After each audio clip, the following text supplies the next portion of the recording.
BizQuik podcast hits on the struggles and advantages of being an entrepreneur. It's for anyone who's made the commitment to burn the boats and not look back. Are you a busy entrepreneur or small business owner trying to do it all? Then this podcast is for you. Corey and Julie will take you through the details of building a strong business. Hit the subscribe button and gear up for another episode of BizQuik Podcast.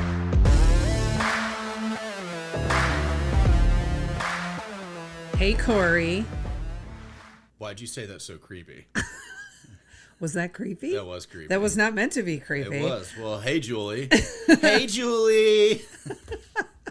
Welcome to BizQuik. We've got another episode dropping today. I'm really excited about our guests today. Have we ever been unexcited about a guest? The answer is yes, but we won't say which ones.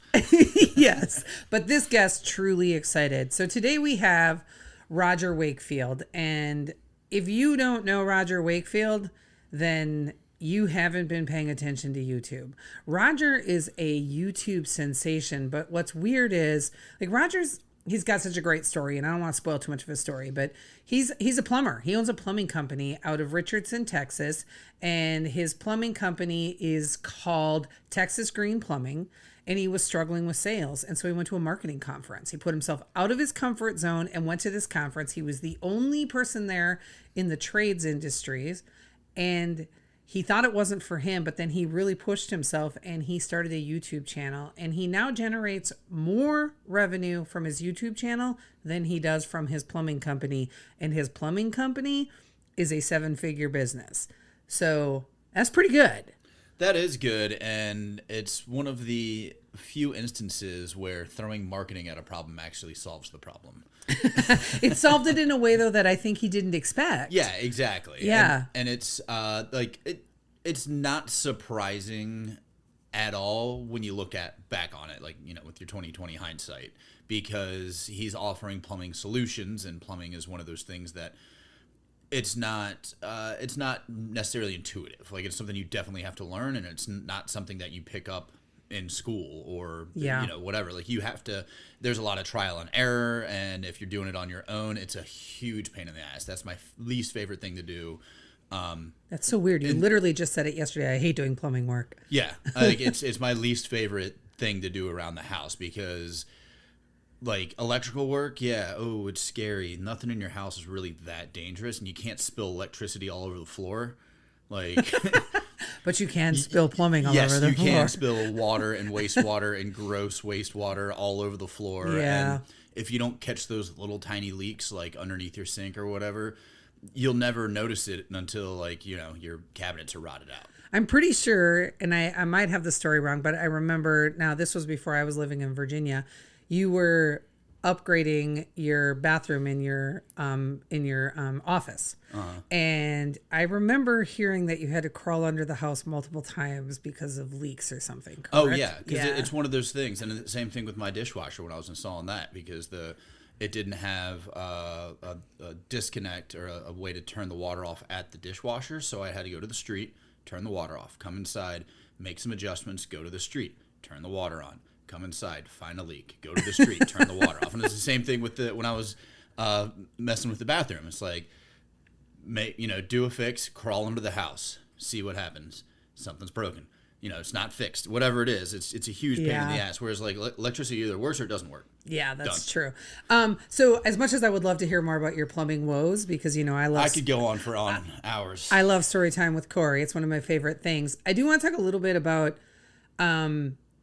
the importance of what Roger did for his business in getting uncomfortable to really make some gains and some big changes in his company, and thinking about, as entrepreneurs, how frequently getting uncomfortable is required. It really is, and not in the weird way either. Now you've made it weird. Yes, exactly. Thank you. I always love this conversation with guests. Let's talk about getting uncomfortable. But yeah, it's one of those things where you need to get out of your comfort zone for so many things, because you have somebody like Roger, who's a plumber and he's good at plumbing, but how do you differentiate yourself? How do you get an edge on your competitors. Like, how do you make yourself better? And it's, you have to do things that you're not good at, you know, like that you're not an expert at, or that you don't want to do necessarily, because it's, you know, again, like I can just pull up the, you know, I was going to say the yellow pages, but the internet, and search for plumbers in Richardson, Texas. But how do I know that Roger's the guy who I want to work with? Right. You know? You know, what's interesting is that, and I don't know if Roger will tell this story. So I know Roger I met him at Tony Watley's 365 Driven event in Montana. He was a speaker, right? And when he was speaking, he was telling the story of how so many of his competitors get really angry with him. Other plumbers, just plumbers across the country, he will get these random messages from them because because Roger puts out videos explaining how to fix plumbing things on your own, right? Rather than having to hire a plumber. And when he was telling the story, hand to God, he started crying when he was talking about it, because he would get messages from people where like they couldn't afford a plumber and they had gone years without hot water, and he like showed them how to fix it. And they would, you know, like people who are like, you know, disabled or just really, really in tough positions. And he was able to help them fix their plumbing issues for just dollars, to go to the store and pick up a few parts and figure it out. And he was like, if we can't run businesses where we can give like that, then what are we even doing? And it was such a goodness. It said so much about who he is as a person. And he's just so darn likable. And all of our listeners are going to hear that and see that really quick when we talk to him. He is an amazing individual. And that's kind of our motto as well when it comes to working with our clients, and the way that it should be is that you like, it's the teach a man to fish approach. Is we don't want to, we're here to help you if you want help, but we're also here to just tell you how to do it on your own, and happy, you know, to send you along your way. And that's the way that the internet should be. Is it should just be that the way that you just share information, and it benefits everybody in terms of, especially when it comes to YouTube, because there's so many people. I mean, I've used YouTube numerous times when I'm trying to figure out how to fix something on my truck, or, you know, even in the house or whatever. And it's a great source for, you know, to share information, and information should be shared. Mm-hmm. And I think that those plumbers who got upset at him or whatever, I mean, obviously, like, that's just the wrong business model. Yeah, the old way of thinking. Agreed. You know what I mostly use YouTube for when for learning things is, what I used to use YouTube for a lot was, there's a lot of weird things where it's like, how do I change the battery in this? Right?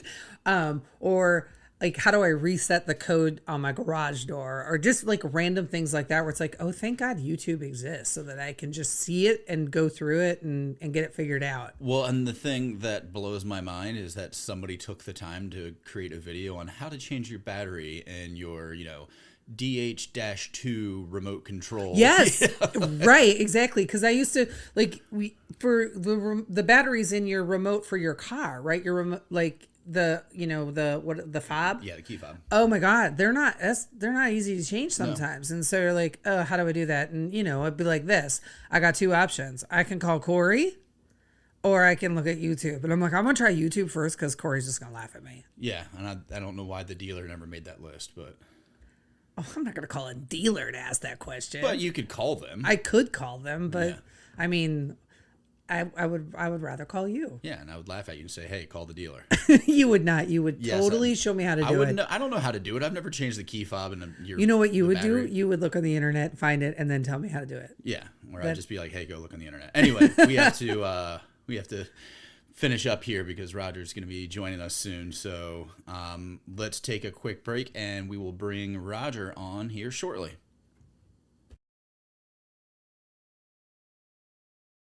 Listen up, BizQuik fans. Julie and Corey are launching 2 new group coaching programs designed specifically for aspiring entrepreneurs and small business owners. Small Business Startups is a 90-day program that will walk any aspiring entrepreneur through the steps required to launch a successful and solid business. The Small Business Accelerator is a 9-week coaching program that helps anyone with an existing business build a stronger foundation and create actionable goals to take their business to the next level. Check out both programs on our site under the services section or click on the link in the show notes to learn more. Now back to the show. All right, welcome back to the show. We've got Roger Wakefield with us. Roger, thank you so much for joining us today. I'll tell you what, Julie, Corey, thank y'all for having me here. I'm looking forward to this. Yes, we are looking forward to it too, because you have such a great story in that, you didn't stumble upon YouTube accidentally, but you really put yourself out there to start your YouTube channel, and it has benefited your business tremendously. I'll tell you what, Julie, and you say I didn't stumble into it accidentally, but really I did. As a plumber going to a social media conference, I really thought I was going to learn how to get better at Facebook. And I'm walking down the hall and I look next to me and there's a placard outside of a door that says, "Get in front of your customers using video." And I walk in, I sit on the front row and I'm thinking, okay, man, we could do video. That'd be easy. I'm never thinking it would be me in front of the camera all the time, but I just thought we could make plumbing videos.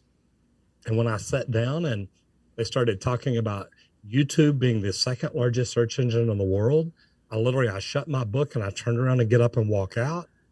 And I looked and I noticed the entire room was packed full. So I looked back at the guy speaking, Daryl Eves. He says, and it's owned by Google, the largest search engine in the world. And I thought, wait a minute. YouTube is a search engine that is owned by Google. Why isn't every entrepreneur in the world on YouTube? And that's really what got me started. So in a way, I did accidentally fall into it. I just saw the value of it from the very beginning and I got really serious about it. So what was that process like when you started creating videos? Because we don't have video going on right now, but let's just say you aren't a millennial. So this is a new medium for you, the online advertising, creating videos, social media, all of that. I mean, it had to be like the learning curve had to have been a little bit steeper for you. Okay. I'm an old fart and I understand it. I own it. I get it. Doesn't bother me at all. And I'll tell you where that started. And this is really the truth, because I had done 2 things. I had been watching podcasts on YouTube.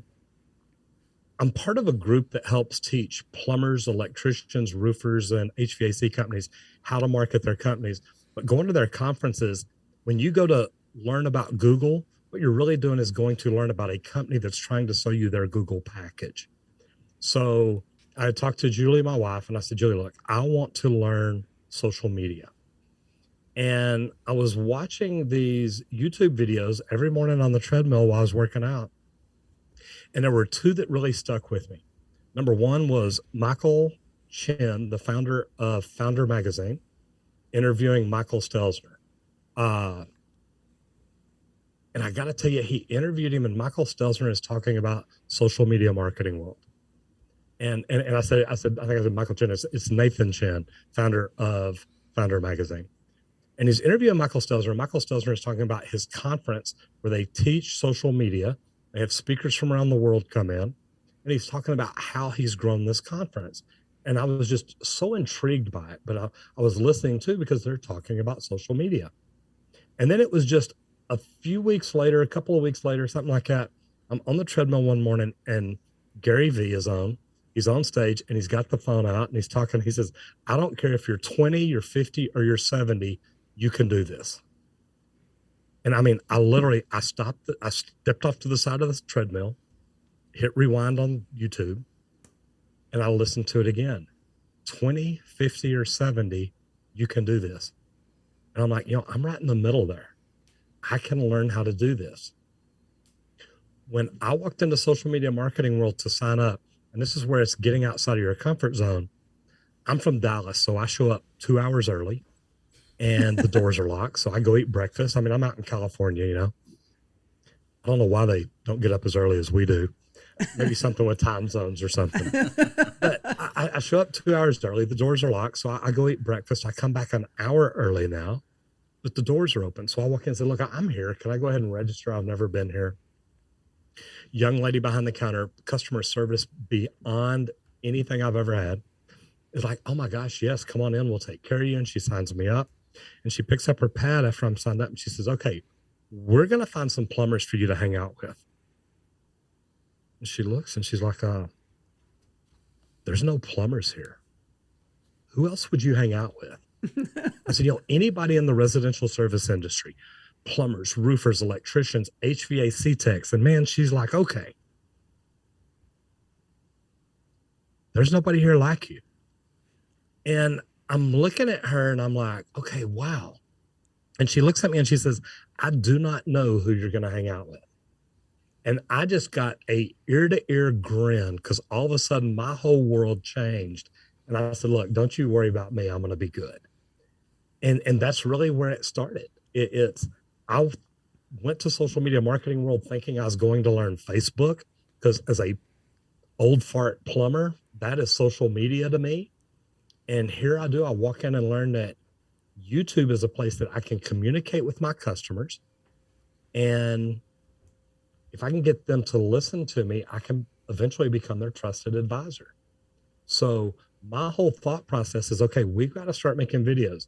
And Corey, I sat down in front of my computer, laptop with the laptop camera and microphone. So I'm yelling at it. And literally those are my first videos. And I'm just sitting there trying to teach people about plumbing. And as we started getting subscribers and views and started growing a little bit, I started investing a little more time and energy into actually learning it. YouTube Secrets by Sean Cannell and Benji Travis is a phenomenal book. YouTube Formula by Daryl Eves. Both of these are books that I have gone through and studied and learned. I hired Jeremy Vest as my first YouTube coach. And I got to tell you, that is probably the smartest thing I did. I remember going to Daryl Eves' conference in LA in the end of 2018. So remember, I've only been doing this just over 3 years now. And I go to his conference in LA and I walk up to the meet and greet out in the patio and somebody sees my shirt and it says plumber. And I'm like, oh my God, a plumber on YouTube. That's great. How many subs do you have? And I said, 117. I was all happy. And they said, wow, 117,000 subs. That's great for a plumber. I'm like, no, I've got 117 subs. Now, every year when I go back and they see me, they're like, oh my gosh, you are killing it. And I've showed up and I've learned this is just like anything else. If you want to get good at it, learn it and study it and find out what you're doing and analyze it and change it. Corey, this has been phenomenal because I've learned so much and I have grown each and every month, each and every year, just by studying YouTube. I love that story, and this is this is the second time I've heard it, and I love the story so much, and I have to tell you what I think, what I've thought both times when you're telling the story of that customer service person trying to find other plumbers or other residential service people for you to hang out with. The words that hit my head every time are green light, right? Like that, it was just go for you because you knew you were onto something different than everybody else. And Julie, I mean, and I got chills when you said that because that is exactly what it was to me. I was just like, oh my gosh, why is there nobody here? And I'm like, I want to learn. And for 3 days, I was a sponge. I had to leave early on Friday because I had to be on a radio show in Dallas Saturday morning. So I didn't even get to stay for the last two speakers. I missed the keynote. When I got on the plane, it wasn't crowded. So I had the 2 trays in front of me folded down. I've got my laptop, my iPad, my notebook, and a bunch of the little notepads that they hand you when you walk into these conferences. And literally on the plane on the way home, I'm going through my notes. I'm coming up with a plan.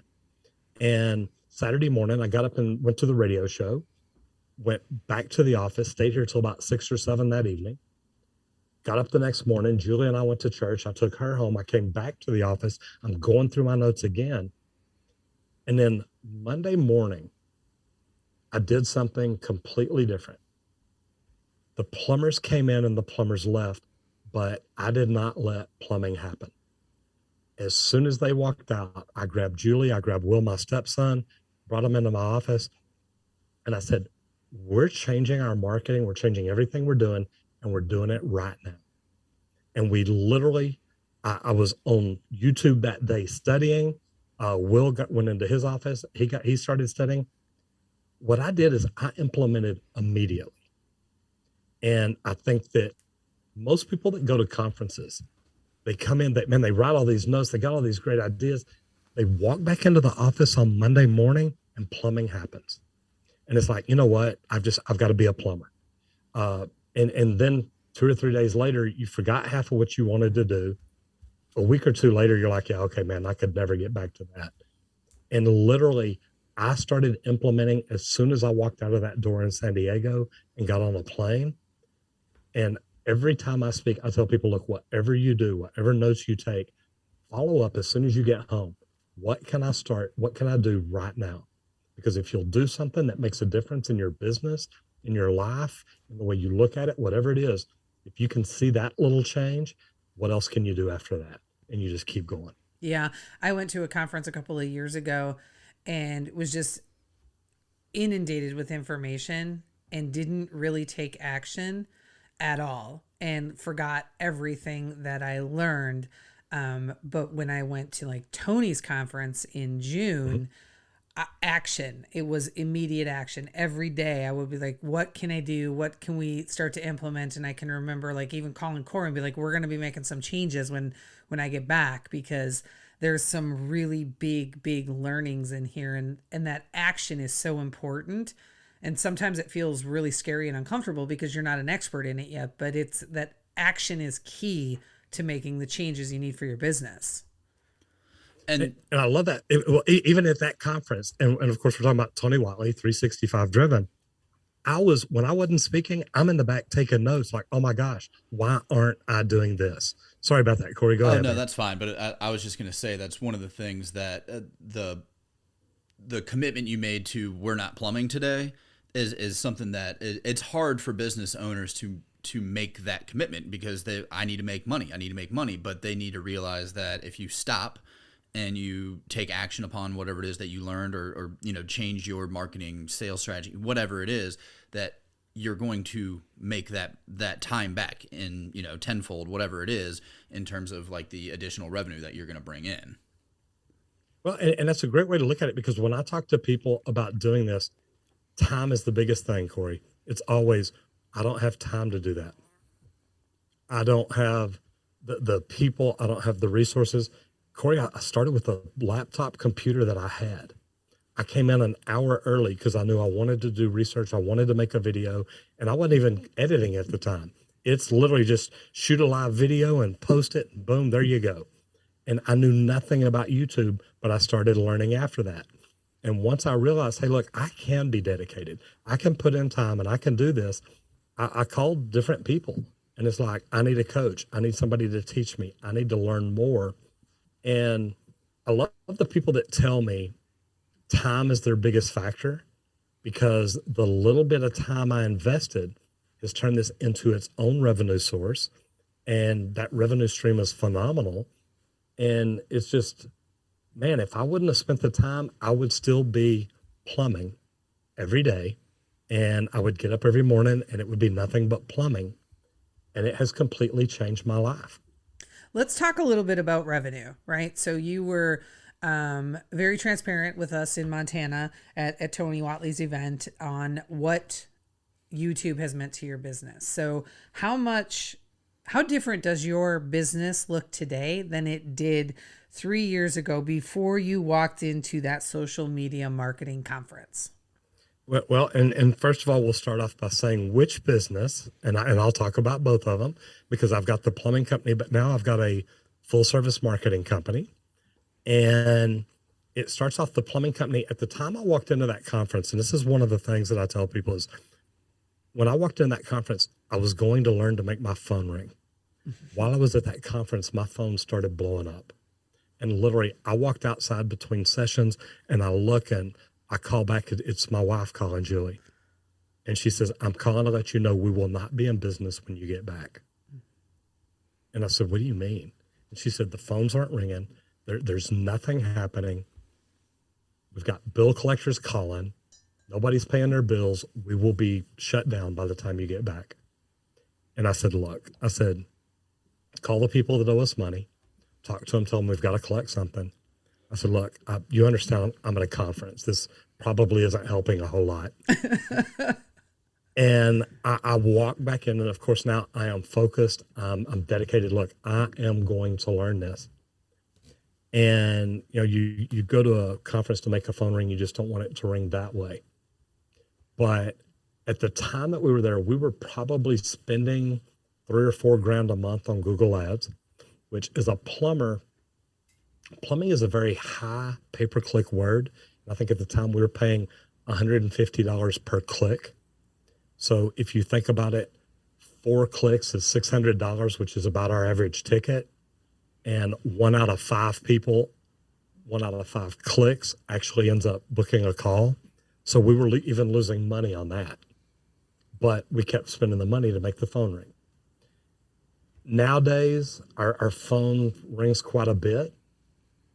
We're not paying Google right now, although we're fixing to start because we're in growth mode. So we're wanting to bring in more plumbers and other trucks.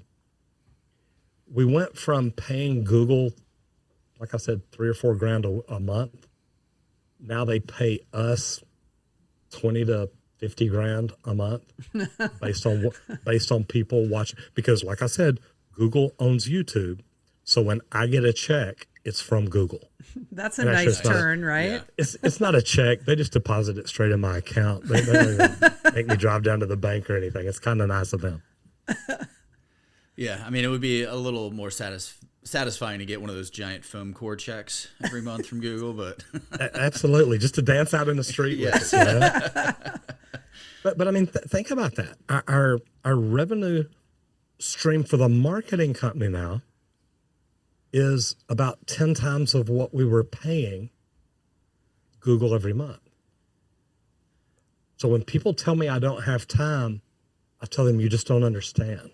Mm-hmm. And I don't mean it bad, and it's not cocky, it's nothing like that, but it's like, look, if you knew the revenue stream that was possible, we now have, I've got a big 80-inch monitor here over my left shoulder that we do logos on for sponsors. I've got the shelf pulled because I'm shooting digital courses right now, and that's what I'm supposed to be doing today.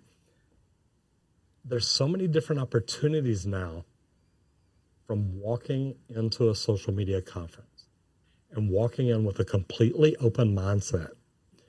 So the plumbing company is doing great. The phone rings. It's mainly YouTube that makes the phone ring. But the marketing company is also creating revenue. Our sponsorship agreements, last year we did almost $1 million. This year will probably be double that, or this next year will probably be double that. And this is just, hey, Roger, look, we know you're making videos. Keep making them. Mention us. Talk about our product. And you can make 7 figures a year. And you hit it on the head right there with the keeping an open mind, because so many business owners, they keep, they've got the blinders on, and I'm a plumber. I mean, if before this conversation somebody said, "Oh, I know a plumber who started a marketing company," I'd be like, "Well, that's dumb. That makes no sense at all." It's brilliant though. Yeah, it is. And Corey, one thing you said, I'm a plumber. Julie, those are the first words out of my mouth when I get up and speak. Hey guys, I'm Roger Wakefield. I'm a plumber. And I mean, I've spoken at VidCon, I've spoken at VidSummit, I've spoken all across the country, and that's how I start off, because I want people to understand, Corey, I'm a plumber. I know nothing about marketing. I know nothing about advertising. I have not studied it, know nothing about it, but I'm a plumber that learned how to make YouTube videos to communicate with people. And I'm a plumber. And if I can learn to do what I did in really 3 years, actually under that, when I got my first sponsorship, man, what can you learn? Right. What can anybody that has an education learn? Because my education is, man, water runs downhill.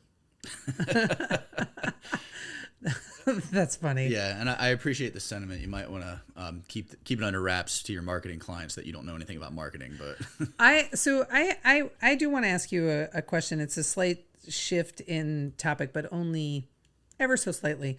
In that, some of the stories that I've heard you tell before are about those unintended benefits, or maybe they were intentional for you, of the videos that you produce where you're helping people who otherwise could not afford to fix their issues. And I'm just wondering if you can talk a little bit about what that has meant to your business and how you handle that when other plumbers get, well, frankly, they get pissed at you for doing it. Yeah.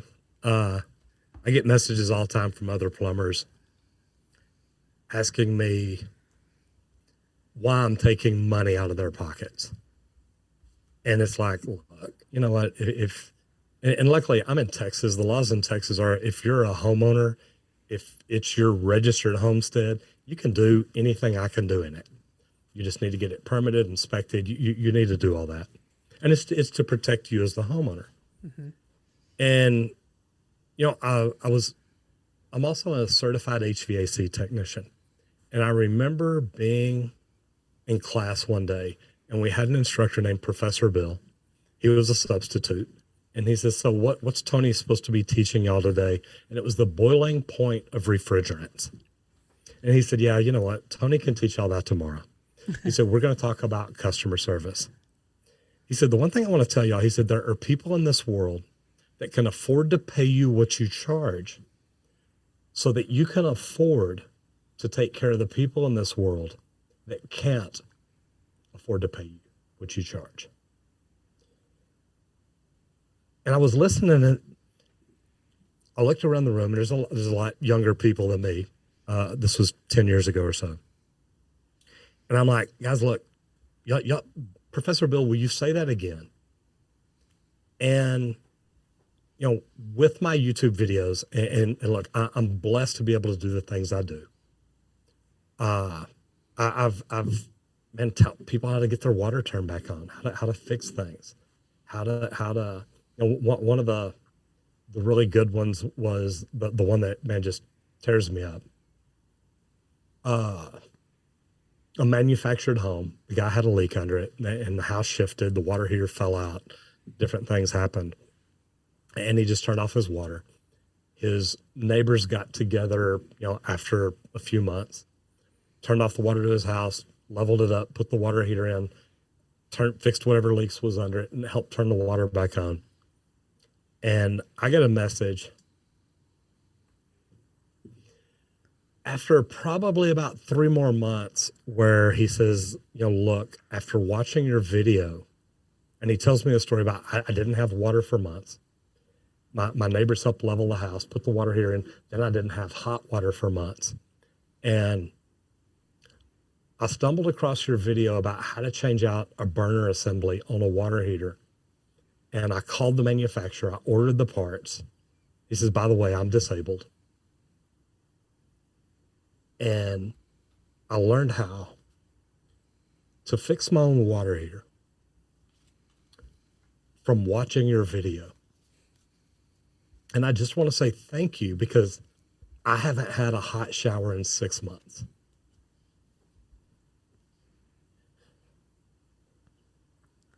Wow. Yeah. Well, that, in my opinion, is the perfect place to end, because that story says everything there is to say about you, Roger, and the amazing things that you do, and how you help people in so many ways. Before we wrap up, I want to ask, is there anything that we can do for you? What can we do for you, Roger Wakefield? My back itches. I got you. I love that. You know what? No, I truly love what I do. I get to help people get into the trades. I get to help people fix their own plumbing. So many things that I get to do. Next time you're in front of YouTube, just search plumbing and see what comes up.